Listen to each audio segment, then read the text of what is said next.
গেল রবিবার নারায়ণগঞ্জের রূপগঞ্জে পিকনিকের ট্রলারে হামলা চালিয়ে লুটপাটের অভিযোগ উঠেছে। এ ঘটনায় প্রাণ বাঁচাতে ইজি বাইক চালক ও পিকনিকের যাত্রী রাজীব ঝাঁপ দেন নদীতে।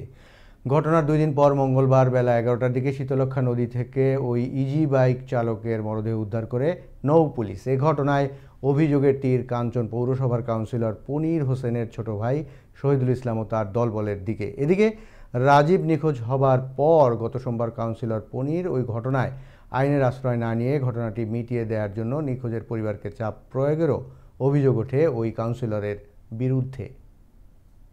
পূর্বাচল 26 নম্বর সেক্টর থেকে পিকনিকে আসছে রবিবারে না আসার সময় সন্ধ্যার সময় নাচ গান করতেছে, তো তারা 2টা বোট নিয়ে আতঙ্কিত হামলা চালায়। নাম হইছে শহীদুল্লাহ, উনি আমার ভাইয়ার মার্ডারের সাথে জড়িত আছে। তারপর বোট যেই মালিক কায়ম মেম্বারশিপ, ওনার পোলা মাসুম, উনিও আমার এই মার্ডারের সাথে ভাইয়ের সাথে জড়িত। তা আমি চাই যে সুস্থ জ্ঞান বা সুস্থ বিচার হোক আমার ভাইয়ের, যাতে আমার ভাই যত গেছে আমি আমার ভাই তার পাবো না। উনারে যারা এরকম হত্যা করছে এটার আমি সুস্থ বিচার চাই। সংবাদ পাইয়া ওর সাথে নিয়ে এদিকে আমার অফিসারও ফোর্স পাঠাইলাম। পাঠানোর পরবর্তীতে কিছু খুঁজে পাওয়া গেল না। লাশ এখানে ভাইসে আসছে।